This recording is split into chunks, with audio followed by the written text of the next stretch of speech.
తండ్రి దేవునికి యేసుక్రీస్తు ద్వారా కృతజ్ఞతలు తెలియజేస్తూ కూడి వచ్చిన సోదరులకి ప్రభునామంలో ప్రత్యేకంగా తెలియజేస్తాం. మొదటి యోహాను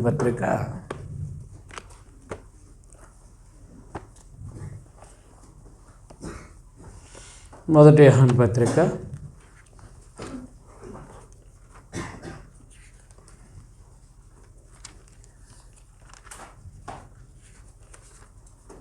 యోహాను ఆయన చివరి దినాల్లో కొన్ని సమస్యలను ఎదుర్కొన్నాడు. అబద్ధ బోధల్ని, స్థానిక సంఘాలని బలపరచడానికి, అబద్ధ బోధల నుంచి దూరపరచడానికి ఆయన ఈ పత్రికలు రాయడం జరిగింది. యోహాను గారు అంటే మనందరూ తెలుసు, అపోస్తులైన యోహాను. ఆయన యాకోబు యొక్క సహోదరుడు. ఏ యాకోబు 12వ అధ్యాయంలో మనకి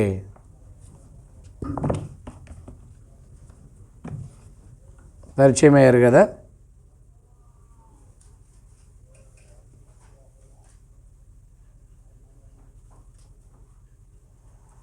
పన్నెండవ అధ్యాయంలో హతసాక్షి అయిన 12వ అధ్యాయంలో హతసాక్షి అయిన ఆయన సహోదరుడు.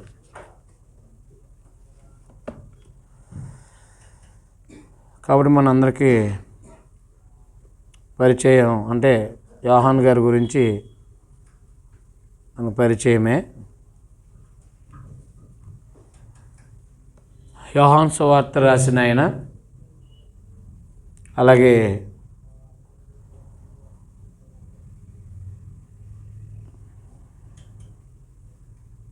మొదటి యోహాను పత్రిక, రెండవ యోహాను పత్రిక, యోహాను రాసిన 3వ పత్రిక, ఇలాగన ప్రకటన గ్రంథం రాసిన ఆయన అపోస్తుడైన యోహాను. ఈ అపోస్తుడైన యోహాను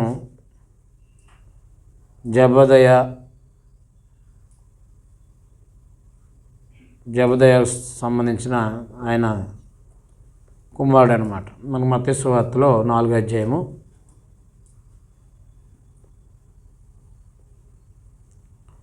మత్తయి సువార్త 4వ అధ్యాయంలో మన ప్రభువైన యేసుక్రీస్తు వారు శిష్యుల్ని పిలిచినప్పుడు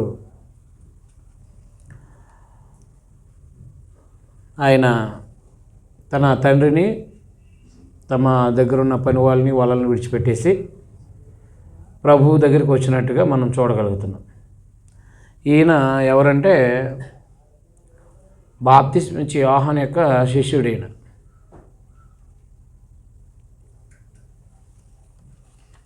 చూడండి, యోహాను సువార్త 1వ అధ్యాయము. మత్తయి సువార్తకు రండి. మత్తయి సువార్త వచ్చిన తర్వాత అప్పుడు మనం ఆలోచిస్తాం. వారి తల్లిదండ్రులని పరిచయం చేశాడు ఇక్కడ.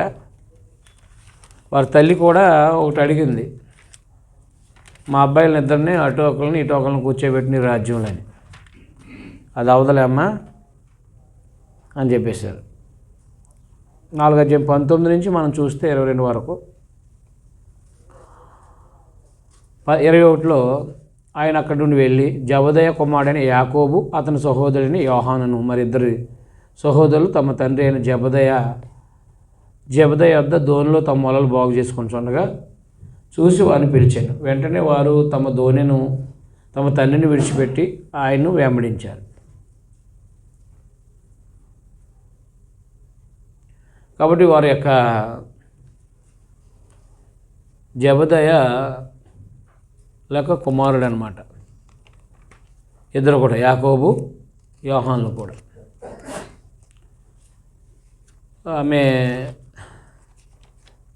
యోహాను గారి యొక్క తల్లి ఏమడిగిందంటే,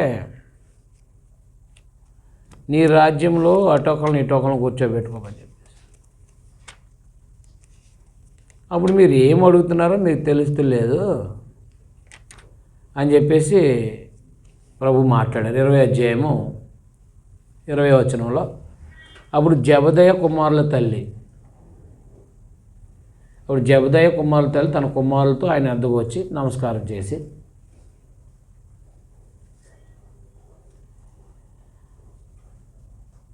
ఒక మనవి చేయబోగా, నీవేమి కోరుతున్నావని నేను అడిగాను. అందుకు ఆమె, నీ రాజ్యమందు నా 2 కుమారులు, ఒకడు నీ కుడివైపున ఒకడు నీ ఎడవైపున ఒకడు కూర్చున్న సెలవుమని ఆయనతో నేను. అందుకు యేసు, మీరేం అడుగుతున్నారో అది మీకు తెలియదు.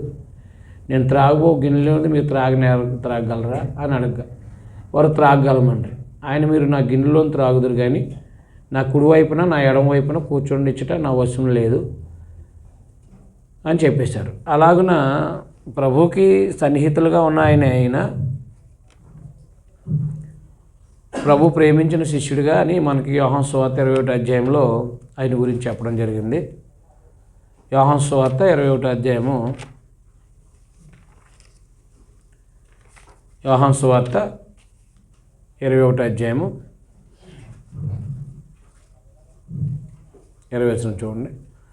పేతురు వెనుకకు తిరిగి, యేసు ప్రేమించిన వాడును భోజన పంక్తిని ఆయన రొమ్మును ఆనుకుని, ప్రభువా నిన్ను అప్పగించేవాడు ఎవడని అడిగిన వాడు శిష్యుడైన తమ వెంట వచ్చుడు చూచాను. కాబట్టి యేసు ప్రేమించిన శిష్యుడు యోహాను సువార్త 13 అధ్యాయంలో ఎవరు ప్రభువా వాడు ఎవడాడు అసలు అని చెప్పేసి మాట్లాడారు అనమాట. 25 వచనంలో, యోహాను సువార్త 13 అధ్యాయం 25 వచనం చూడండి. అతడు యేసు రొమ్మును అనుకొనుచు, ప్రభువా వాడు ఎవడని ఆయన అడిగాను. అందుకు యేసు, నేను ఒక ముక్క ముంచి ఎవరికి ఇచ్చేదో వాడే అని చెప్పి ఒక ముక్క ముంచి సీమోను కుమారుడు ఇస్కరియోతు యోధాకి ఇచ్చాడు. కాబట్టి రొమ్మును ఆనుకుని అంటే ఆయన ప్రేమించిన శిష్యుడని చెప్పడం జరిగింది యోహాను గురించి. అందువల్ల ఆయన 20 అధ్యాయంలో యోహాను సువార్తలో 19 అధ్యాయం క్షమించి యోహాను సువార్త 19 అధ్యాయంలో ప్రభు యొక్క తల్లిని బాధ్యతగా ఆయనకి అప్పచెప్పినట్టుగా మనం చూడగలుగుతాం. 19 అధ్యాయము 26వ వచనంలో, యేసు తన తల్లియు తాను ప్రేమించిన శిష్యుడును దగ్గర నిలిచినట్టు చూసి, అమ్మా ఇదిగో నీ కుమారుడని తన తల్లితో చెప్పాను. తర్వాత శిష్యుని చూసి, ఇదిగో నీ తల్లి అని చెప్పాను. ఆ గడి నుండి ఆ శిష్యుడు ఆమెను తన వెంట చేర్చుకొనాను. కాబట్టి జబదయ కుమారులైనటి యోహాను, యాకోబు యొక్క సహోదరుడైన యోహాను గారు. ఒకనాడు వీళ్ళు కొంతమంది యోహాను శిష్యులు, బాప్తిస్మిచ్చే యోహాను శిష్యులు ప్రభు శిష్యులుగా కొనసాగించబడ్డారన్నమాట. అలాగున యోహాను గారు ప్రభు చేత ప్రేమించబడినంత స్థాయికి ఆయన పరిస్థితులు వెళ్ళినాయి అంటే మనం ఆశ్చర్యపోకర్లేదు. మీకు అర్థమైందా? అందువల్ల తన తల్లిని అనే 12 మంది శిష్యుల్లో ఆయనకు అప్పగించారంటే అది ఆలోచించాల్సిన విషయం. మీకు అర్థమైందా? అలాంటి యోహాను పేతురులు ఎక్కువగా ఇద్దరు కలిసి తిరిగినట్టుగా మనకి అపోస్తుల కార్యంలో ఉంటుంది. ఇక్కడ అపోస్తుల కార్యాల్లో పేతురు యోహానులు ధైర్యం చూసినప్పుడు, అవునా, పేతురు యోహానులు వారి మీద సమరయలో అనేక మంది బాప్తిసం పొందారని తెలిసి వెళ్ళి చేతులు ఉంచడం పేతురు యోహానులు. కాబట్టి ఇలాగున వారిద్దరూ కూడా కలిసి పనిచేసినట్టుగా మనం చూడగలగచ్చు. వచనాలు చూపించమంటారా? అవసరం సువార్థికులుగా ఆ స్థాయికి ఎదిగారా? ఎదగలేదా? ఎదిగారు.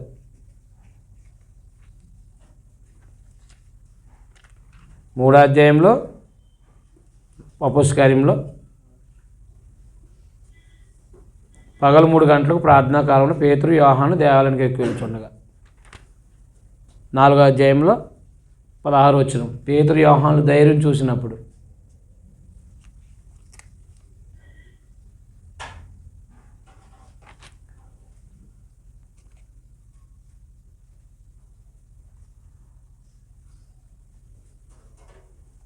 8వ అధ్యాయంలో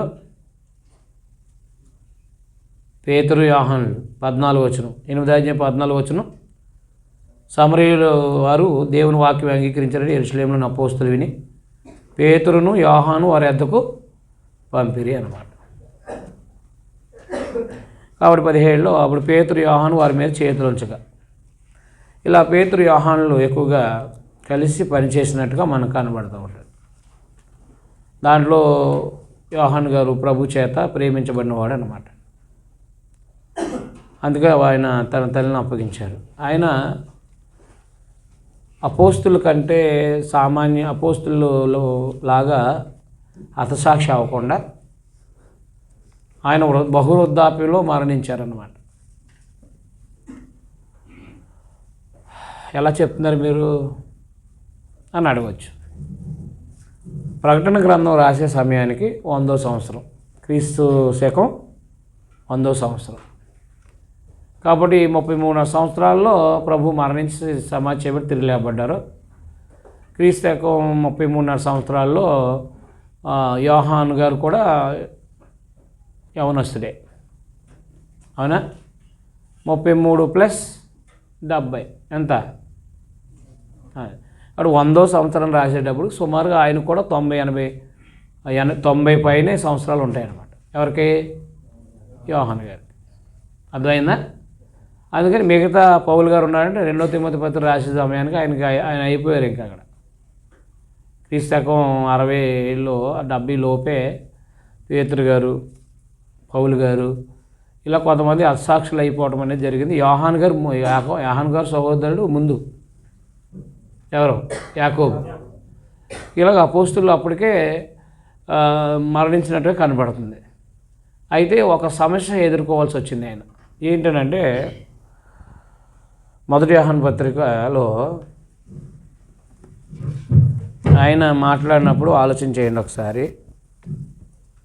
మీకు అర్థమైందా? ఏంటనంటే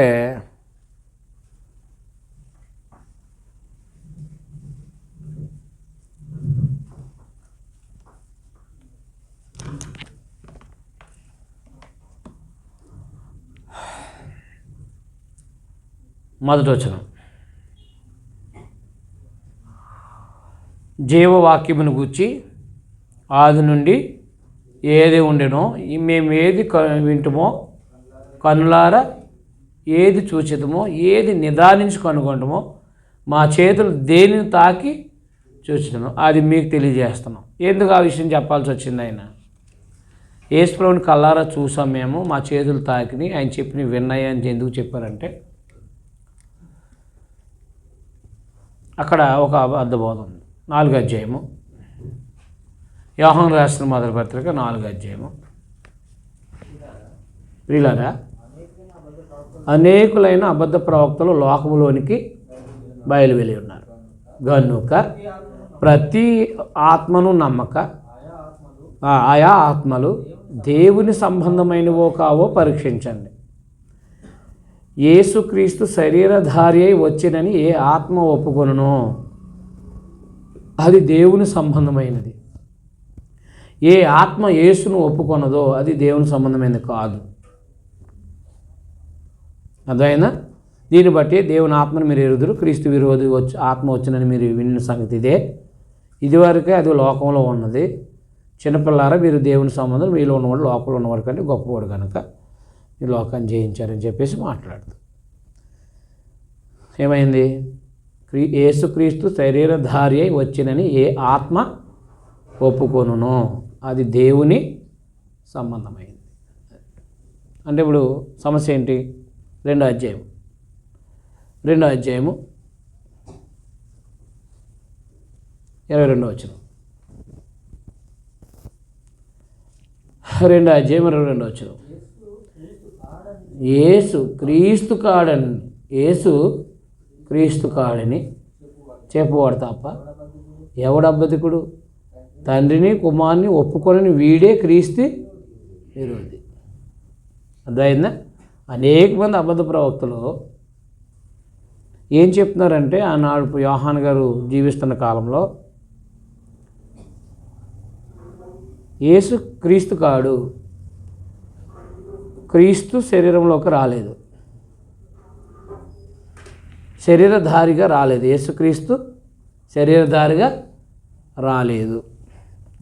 ఇలాంటి అబద్ధ బోధలు మొదటి శతాబ్దంలో సుమారుగా 80-90 ఆ సంవత్సరాల కాలంలో వాళ్ళు ఈ యొక్క బోధ వారు ఎదుర్కొన్నారు. యోహాను రాసిన 2వ పత్రిక 9వ వచనం. యోహాను రాసిన 2వ పత్రిక 9వ వచనం. క్రీస్తు బోధ యందు నిలిచి ఉండగా దాన్ని విడిచి ముందుకు కొనసాగు ప్రతివాడు దేవుని అంగీకరింపినవాడు, ఆ బోధ యందు నిలిచినవాడు తండ్రిని కుమారుని అంగీకరించేవాడు.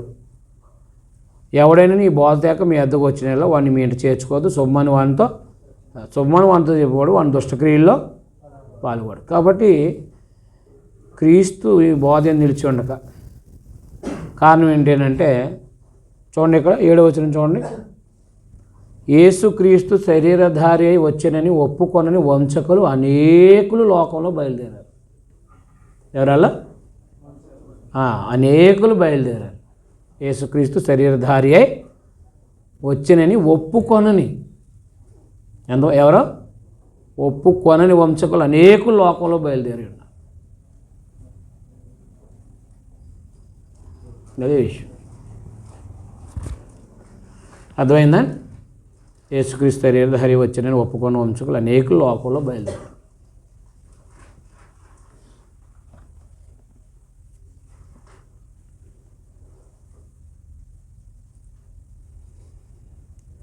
అందువలన యోహాను సువార్తను మొదటి యోహాను పత్రిక, 2వ యోహాను పత్రిక రాయడం జరిగిందన్నమాట. సువార్త రచన రాయటం కారణం ఏంటంటే యోహాను సువార్త మొదటి అధ్యాయం 13వ వచనం.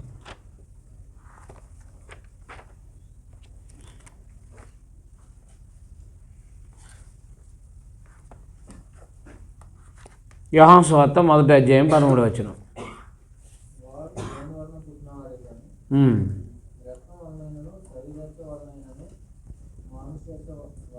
పుట్టినవారు కాదు. ఆ వాక్యము 14, ఆ వాక్యము శరీరధారి కృపాసత్య సంపూర్ణుడిగా మన మధ్య. కాబట్టి యేసుక్రీస్తు శరీరధారిగా రాలేదు అనే అబద్ధ బోధకులు అనేక మంది ఉన్నారు కదా, ఉన్నారా? ఇప్పుడు ఆది యందు వాక్యం ఉండెను, వాక్యం దేవుని యొద్ద ఉండెను, వాక్యం దేవుడైనను, ఆయన ఆది యందు దేవుని యొద్ద ఉండెను. ఆ ఆది యందు దేవుని యొద్ద ఉన్న ఆయన కృపాసత్య సంపూర్ణుడిగా శరీరధారిగా కృపాసత్య సంపూర్ణుడిగా మన మధ్య నివసించాడు. చూసారా? కాబట్టి ఆదిలో ఉన్న ఆయన శరీరాన్ని ధరించుకొచ్చి మన మధ్య నివసించాడు. అర్థమైందా? నివసించాడనడానికి అనేకమైన సాక్ష్యాలని రుజువులు పెట్టాడనమాట. ఒక సాక్ష్యం 19వ అధ్యాయము 35వ వచనంలో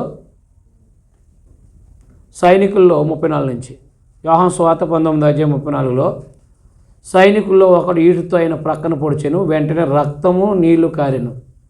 ఇది చూసిన వాడు సాక్ష్యం ఇస్తున్నాడు. అతని సాక్ష్యం సత్యమే, మీరు నమ్మునట్లు అతను సత్యం చెప్తున్నాడు నేను ఎరుగున్నాను. అర్థమైందా? అతని సాక్ష్యము సత్యమే అన్నాడు.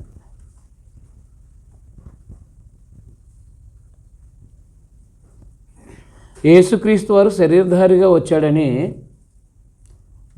మన మధ్య నివసించాడని ఆయన తెలియపరుస్తూ అనేకమైన రుజువులను చెప్పుకుంటూ వస్తూ ఒక సైనికుడు సహితము ఆయన శరీరంలోకి వచ్చాడు, ఆయన పొడిచిన వాడు సాక్ష్యం ఇస్తున్నాడు. రక్తము నీళ్ళు ఎక్కడ ఉంటాయి? శరీరంలో ఉంటాయి. కాబట్టి రక్తము నీళ్లు కారిని మరణించిన తర్వాత రక్తము నీళ్లు కలిపి కారుతూ ఉంటాయి. అందుకని మొదటి యోహాను పత్రిక 5వ అధ్యాయంలో మొదటి యోహాను పత్రిక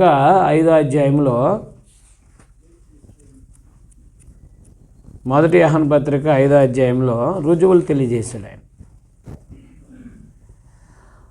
6వ వచనం, నీళ్ల ద్వారాను రక్తం ద్వారా వచ్చిన వాడు ఈయనే, అనగా యేసుక్రీస్తే. ఈయన నీళ్లతో మాత్రమే కాక నీళ్లతోనూ రక్తంతోనూ వచ్చాను. ఆత్మ సత్యం గనక సాక్ష్యం ఇచ్చేవాడు ఆత్మయే. సాక్ష్యం ఇచ్చేవారు ముగ్గురు అనగా ఆత్మయు, నీళ్లు, రక్తం. ఈ ముగ్గురు ఏకీభవించున్నారు అనమాట.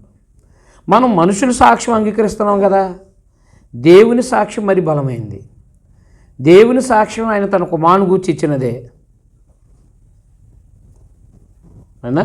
అందువలన నీళ్ళతోనూ రక్తంతో వచ్చాను, ఆత్మ సత్యంగా సాక్ష్యం ఇచ్చేవాడు ఆత్మయే అన్నాడు.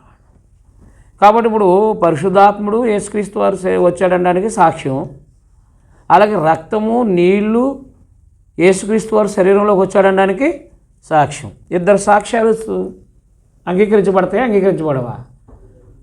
తర్వాత 12 మంది సాక్షులు.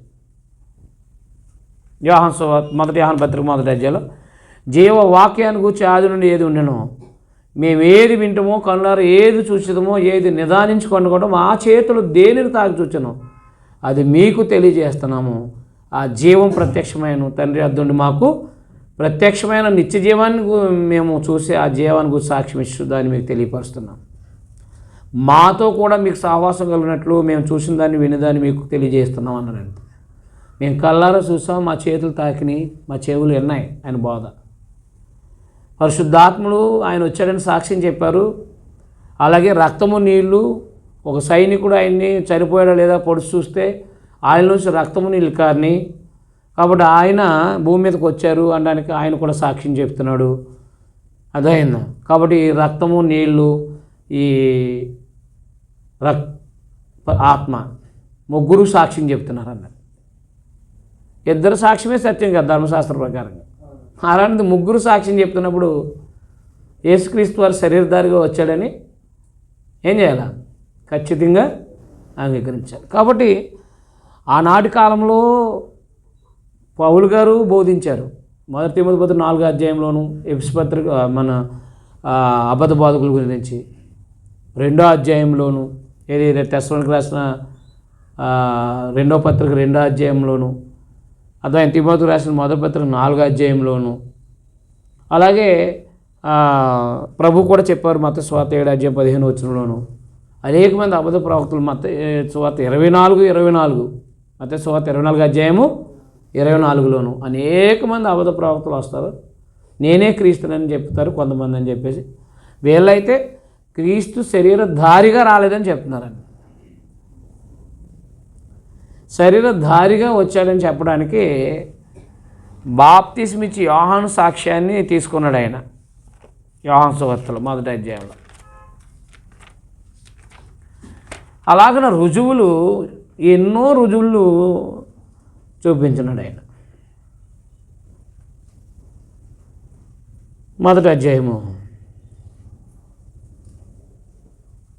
33వ వచనంలో, నేను ఆయన ఎరుగున అయితిని కానీ నీళ్ళలో బాప్తిజం ఇచ్చుటకు నన్ను పంపినవాడు నీవెవరి మీద ఆత్మ దిగవచ్చుట చూచుదువో ఆయనే పరిశుద్ధాత్మలు బాప్తించేవాడు నాతో చెప్పాను. ఈయనే దేవుని కుమారుడని నేను తెలుసుకుని సాక్ష్యము ఇచ్చితినని అన్నమాట. అర్థమైందా? అందువల్ల యేసుక్రీస్తు వారు శరీరధారిగా వచ్చాడనడానికి 1వ అధ్యాయంలో ఆయన కృపాసత్య సంపూర్ణుడిగా, ఆయన శరీరధారిగా కృపాసంపూర్ణుడిగా మన మధ్య నివసించాడని చెప్పేసి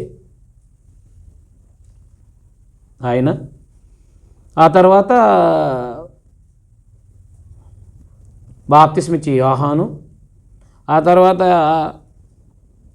శిష్యులు, అలాగే నీకోదేము, ఇలా కొంతమంది ప్రభువైన యేసుక్రీస్తు వారిని కలిసిన సందర్భాలను, మాట్లాడిన సందర్భాలని, మరి ముఖ్యంగా సమరయ స్త్రీ 4వ అధ్యాయంలో, అవునా? సమరయ స్త్రీని కూడా ఆయన తీసుకున్నాడు. మిగతా వాళ్ళు ఎవరో పెద్దగా ఆవిడని తీసుకోలేదు కదా. అందుకనే మిగతా మత్తయ్య గారు కానీ, మార్గం లోక్ గారు కానీ వాళ్ళని ఎవరు తీసుకోలేదు. ఒక యోహాన్ గారు మాత్రం సమరయ స్త్రీ గురించిన సందర్భాన్ని తీసి మాట్లాడారు.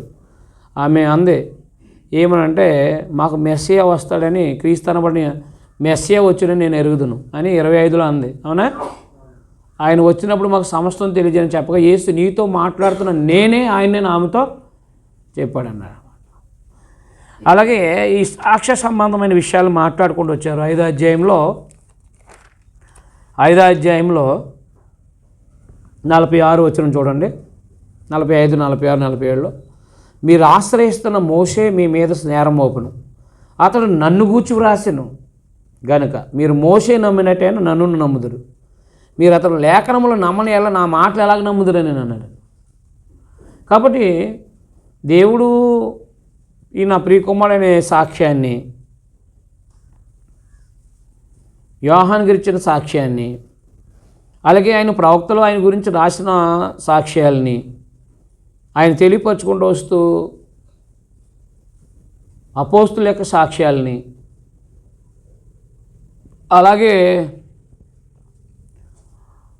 ఒక సైనికుడు, రోమా సైనికుడు ఇచ్చిన సాక్ష్యాన్ని, ఆ తర్వాత పరిశుద్ధాత్ముడు వెల్లడి చేసిన సాక్ష్యాన్ని వెల్లడి చేసి యేసుక్రీస్తు శరీరధారిగా వచ్చానని, యేసుక్రీస్తు శరీరధారిగా వచ్చాడు, ఆయన మన మధ్య కృపాసక్తి సంపూర్ణ నివసించాడు, అనేక మంది సాక్ష్యాలని రుజువులు చేసి స్థానిక సంఘాలని బలపరిచాడు అనమాట ఆయన.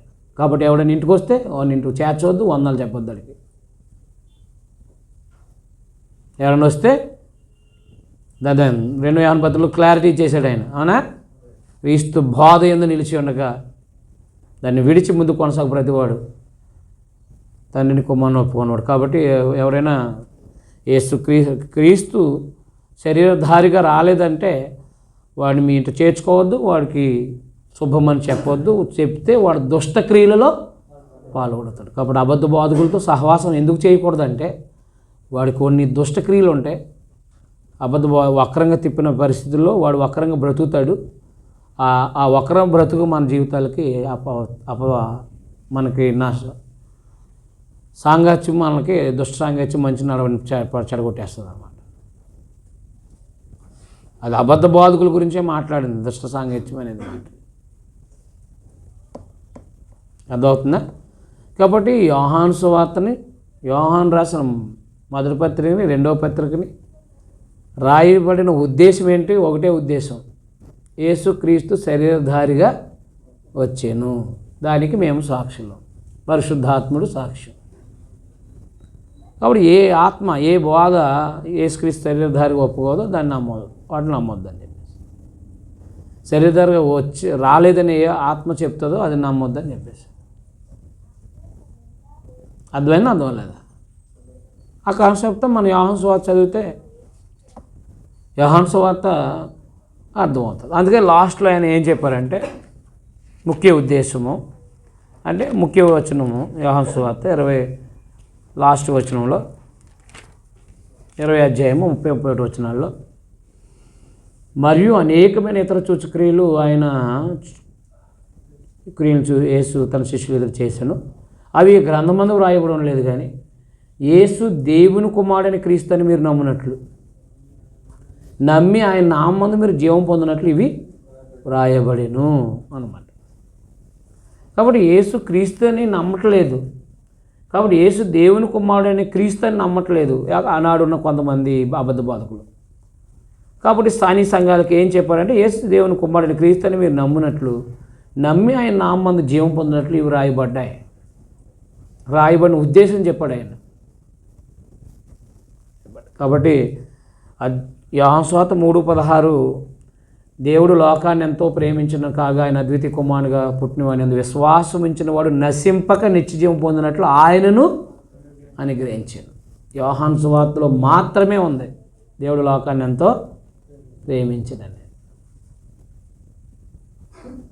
కాగా తన అద్వితీయ కుమారుడు అంటే యేసుక్రీస్తునందు విశ్వాసం ఉంచిన వాడు నశింపక నిత్యజీవం పొందినట్లు ఆయన్ని అనుగ్రహించాడు అనమాట. దేవుడు యేసుక్రీస్తు వాడిని పంపించాడు. అర్థమైందా? దేవుడు పంపించాడు. ఆయన విశ్వాసించినట్టు వాడే నిత్యజీవం గలవాడు అని, ఈ నిత్యజీవం కలిగిన వాడు నన్ను అని ఆయన అనేక విషయాల్ని ఆ ఉపమానాల రూపంలో అంటే భౌతిక సంబంధమైన వాటితో పోల్చి మాట్లాడారు. రొట్టె జీవాహారము నేనే అని, అవునా కదా? మన్నా పోల్చారు, ఆహారం, ఇవన్నీ చాలా వీటితో ఆయన పోల్చుకుంటూ ద్రాక్ష చెట్లు, తోట, ద్రాక్షవల్లి, వీటన్నిటితో కూడా వాళ్ళకి పోల్చి బోధలు మాట్లాడడం జరిగింది. అందువల్ల యోహాను రాసిన సువార్త అపోస్తులు రాసిన అంటే ఈ మత్తయి మార్కు లూకా ఈ రాసిన తర్వాత ఇవన్నీ కూడా యెరూషలేము నాశనాన్ని గురించి మత్తయి సువార్త 24 అధ్యాయంలో యెరూషలేము నాశనం గురించి చెప్పబడింది. మార్కు సువార్త 13 అధ్యాయంలో యెరూషలేము నాశనం గురించి చెప్పడం జరిగింది 13-14. ఇక లూకా సువార్త వచ్చేటప్పటికి 21 అధ్యాయం. లూకా సువార్త 21 అధ్యాయం వచ్చేటప్పటికి అది యెరూషలేము నాశనం చెప్పారు ఆయన. యోహాను సువార్తలో మాత్రం యెరూషలేము నాశనాన్ని గురించిన ప్రవచనాలు లేవు అని అంటే ఆలోచన చేయాల్సిన విషయం ఏంటంటే అప్పటికి యెరూషలేము నాశనము అయిపోయింది. 70 తర్వాతే ఈ యొక్క పుస్తకం రాయబడిందంటే సుమారు 80-90 కాలంలో యోహాను సువార్త రాయబడింది.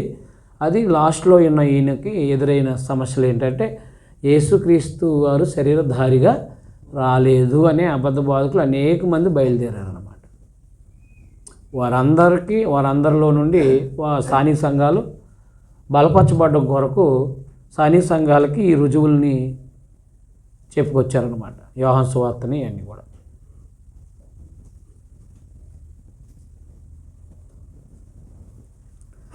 అందువల్ల ఎవరు నమ్మారు, ఎవరు నమ్మలేదు. యోహాను సువార్త అందులో చర్చించబడిన అంశం ఏంటి? ఎవరు నమ్మారు యేసు దేవుని కుమారుడని, ఎవరు నమ్మారు, ఎవరు నమ్మలేదు. అది చర్చనీయాంశంగా చెప్పడం జరిగింది. ఎవరు నమ్మారు? శిష్యులు.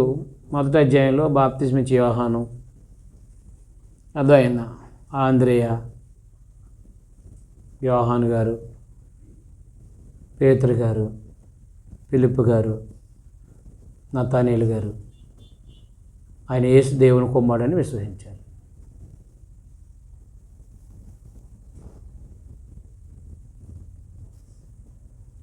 రెండో అధ్యాయంలోకి వచ్చేటప్పటికి ఆ సూచక్రియను బట్టి ఈయన దేవుని కుమారుడని విశ్వసించారు. 3వ అధ్యాయంలోకి వచ్చేటప్పటికి నీకోదేము దేవుని దగ్గర నుంచి వచ్చాడని నమ్మారు. నీకోదేము ఎక్కడి నుంచి వచ్చాడని నమ్మాడు? దేవుని దగ్గర నుంచి వచ్చారని నమ్మాడు.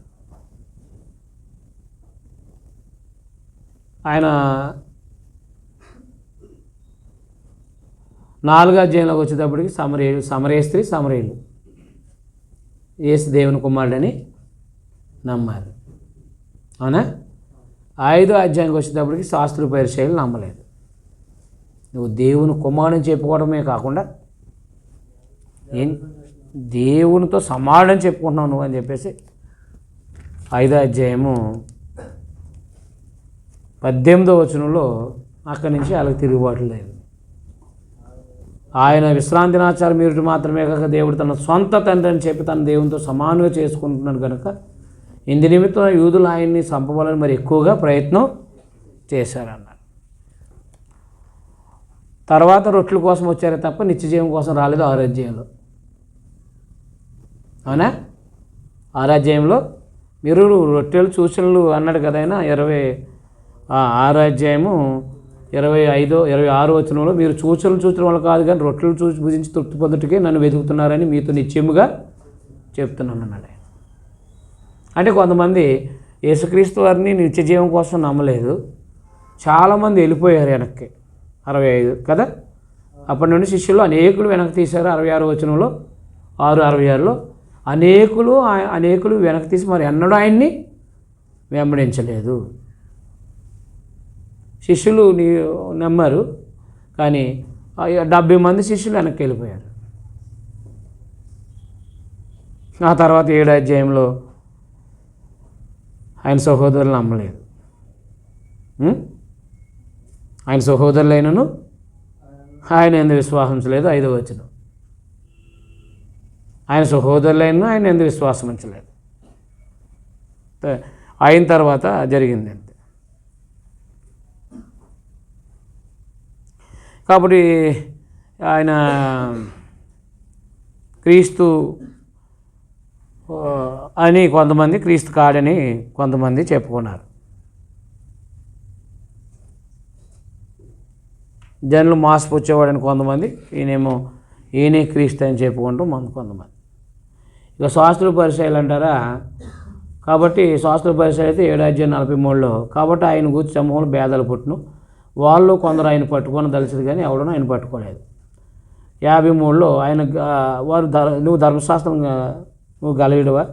విచారించుడు గల్లీ ఏ ప్రవక్త పుట్టరంటే అంతటా ఎవరింటి వారు వెళ్ళిపోయారు. కాబట్టి 8వ అధ్యాయంలో పాపం చేస్తున్న స్త్రీ, అనగా వ్యభిచారం పట్టబడిన స్త్రీ ఆయన నమ్మింది. మిగతా నమ్మిన వారు వాళ్ళు అందరూ కూడా మీరు సత్యాన్ని గ్రహించాలని చెప్తే వాళ్ళందరినీ కూడా ఏమనండి, యూదులు మీరు అపవాది సంబంధులని 44లో మీరు నన్ను నమ్మలేదు కాబట్టి మీరు అందరూ ఎవరో సత్యాన్ని నమ్మలేదు కాబట్టి మీరు అబద్ధికులు కాబట్టి అబద్ధాన్ని నమ్మేవాళ్ళు కాబట్టి మీరు అందరూ అపవాది సంబంధులు అని చెప్పేసి అన్నారు. 9వ అధ్యాయంలో గుడ్డివాడు నమ్మాడు. కళ్ళున్న ఈ పరిసయ్యులు చూసి నమ్మలేదు. కళ్ళు లేనాడు, కళ్ళు వచ్చిన వెంటనే ఆయన మెస్సియాని దేవుని కుమారుని విశ్వసించాడు. అర్థమైందా? 9వ అధ్యాయంలో 35వ వచనం, పరిసయ్యులు వాడిని వెలివేశారని యేసు విని వాడిని కనుగొని నువ్వు దేవుని కుమారుని విశ్వసిస్తున్నావా అని అడిగారు. అందుకు వాడు, ప్రభువా నేను ఆయన ఎందుకు విశ్వాసించుటకు ఎవడైనా అని అడిగి, యేసు నీవు ఆయన చూస్తున్నావని, నీతో మాట్లాడుతున్నవాడు ఆయనే నేను. అంతటా వాడు, ప్రభువా నేను విశ్వసిస్తున్నానని చెప్పి ఆయనకు మొక్కాడు. చూసారా? అది కాబట్టి మిగతా శాస్త్రుల పరిచయాలు వాళ్ళు నమ్మలేదు.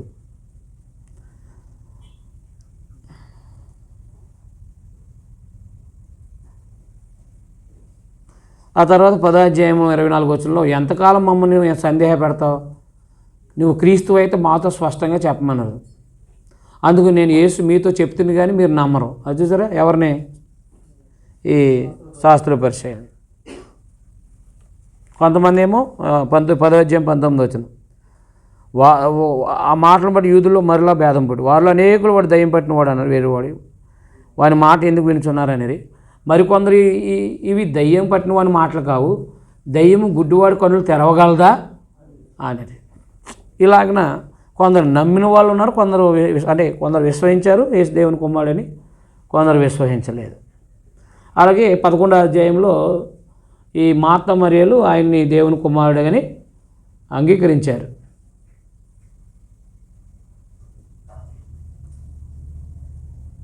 యేసు దేవుని కుమారుడు రావాల్సిన వాడు నువ్వే అని చెప్పేసి వాళ్ళు అంగీకరించారు.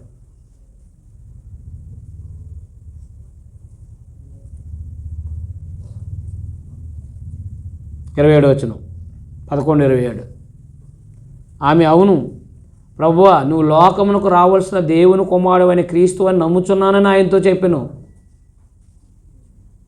అర్థమైందా?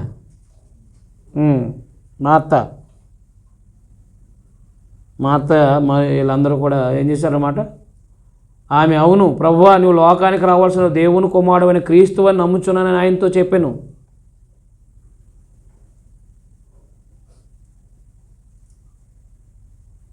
అయితే పరిసయ్యులు 45-46 11, కాబట్టి మరి యొద్దకు వచ్చి ఆయన చేసిన కార్యాలు చూసిన యూదుల్లో అనేకులు ఆయన ఎందుకు విశ్వాసం ఉంచారు. కానీ వారిలో కొందరు పరిసయ్యుల వద్దకు వెళ్ళి యేసు చేసిన కార్యాల గురించి వారితో చెప్పారు. అనేకులు విశ్వసించారు, కొంతమంది విశ్వసించలేదు.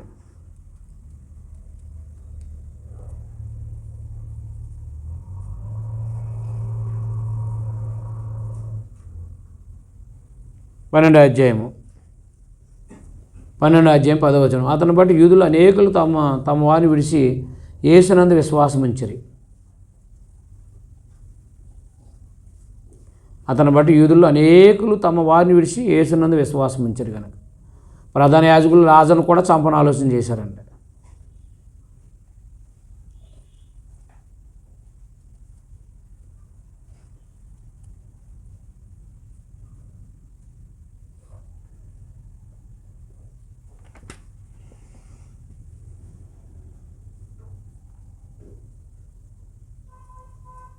అందువల్ల 12:44లో అంతటి యేసు బిగ్గరగా ఇట్లా, నా యందు విశ్వాసం ఉంచేవాడు నా యందు కాదు, నన్ను పంపిన వాని యందే విశ్వాసిస్తున్నాడు. నన్ను చూచువాడు నన్ను పంపిన వాడినే చూస్తున్నాడు. నా యందు విశ్వాసం ఉంచేవాడు ప్రతివాడు చీకట్లో నిలిచి అనుకున్నట్లు నేను ఈ లోకంలో వెలుగుగా వచ్చి ఉన్నాను. ఎవడైనా నా మాటలు విని వాటిని గైకొనకుండా నేను అతను తీర్పు తీర్చను. నేను లోకానికి తీర్పు తీర్చుకు రాలేదు కానీ లోకాన్ని రక్షించడానికే వచ్చితిని. నన్ను నిరాకరించి నా మాటలు అంగీకరించిన వానికి తీర్పు తీర్చేవాడు ఒకడు కలడు. నేను చెప్పిన మాటే అంత దీని ముందు వానికి తీర్పు తీర్చును. ఎలా అనగా నా అంతటి నేనే మాట్లాడలేదు, నేను ఏమనవలను ఏం మాట్లాడవలను దాని గురించి నన్ను పంపిన తండ్రి నాకు ఆజ్ఞ ఇచ్చి ఉన్నాడు. మరి ఆయన ఆజ్ఞ నిత్యజీవం నేను ఎరుగును కనుక నేను చెప్పు సంగతులు తండ్రి నాతో చెప్పిన ప్రకారం చెబుతాను అన్నాడు అన్నమాట. కాబట్టి 13 నుంచి లాస్ట్ వారం అనమాట. 13 నుంచి 13, 14, 15, 16, 17 ఈ అన్ని అధ్యాయాలు కూడా ఒక రాత్రిలో జరిగిన సంఘటనలు అన్నీ. అందులో ప్రభు ఏం చెప్పారంటే 17 అధ్యాయము ఒకే ఒక మాట 20 వచనం. యోహాను సువార్త 17 అధ్యాయము 21 వచనం. తండ్రి నా యందు నీవును నీ యందు నేనును ఉన్నలాగున వారును మన యందు ఏకమండలని వారి కొరకు మాత్రం నేను ప్రార్థన చేయట్లేదు. వారి వాక్యం వలన నా యందు విశ్వాసించి వారందరూ ఏకమే ఉండాలని వారి కొరకు ప్రార్థన చేస్తున్నాను. ఇది అండర్లైన్ చేయండి, చాలా ఇంపార్టెంట్ అయిన వచనం ఇది. చూసారా? అంటే మనం ఈరోజు చూడకుండా ఈ ప్రభు అయిన యేసుక్రీస్తు వారిని దేవుడు కుమారుడని విశ్వసించిన మనకే మన కోసం కూడా ఆయన ప్రార్థనలో జ్ఞాపకం చేసుకున్నాడు అన్నమాట. నేను నా ప్రభు ప్రార్థనలో ఉన్నాను, అంతేనా? మనం విశ్వసించిన మన అందరం కూడా మన ప్రభు ప్రార్థనలో ఉన్నాం. దాని ఆ మాట చూడండి, మనము ఏకమైనలాగిన వారిని ఏకమైన వాళ్ళని నీకు అనుగ్రహించిన మహిమ నేను వారికి ఇచ్చేదని.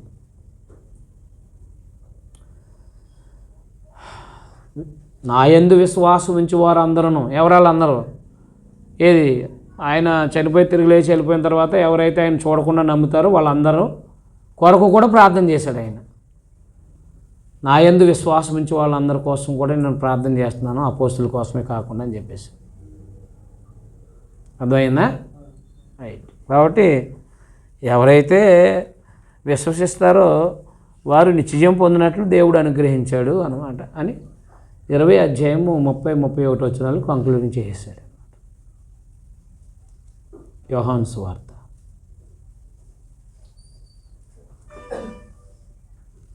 ఎప్పుడైనా ఇలా చదివారా? ఏంటది? బ్రేక్ తీసు, టీ తాగండి కొంచెం ప్రశాంత్. చదివారా ఇలాగ యోహాను సువార్త? అయిపోయింది, అయిపోయినట్టు యోహాను సువార్త. యేసుక్రీస్తు శరీరధారిగా వచ్చాడు అంతే. రుజువులు 1 యోహాను పత్రిక కూడా అయిపోయినట్టే, 2 యోహాను పత్రిక కూడా అయిపోయినట్టు. చదివేస్తే అర్థమవుతుంది కదా, ఇంకేముంది.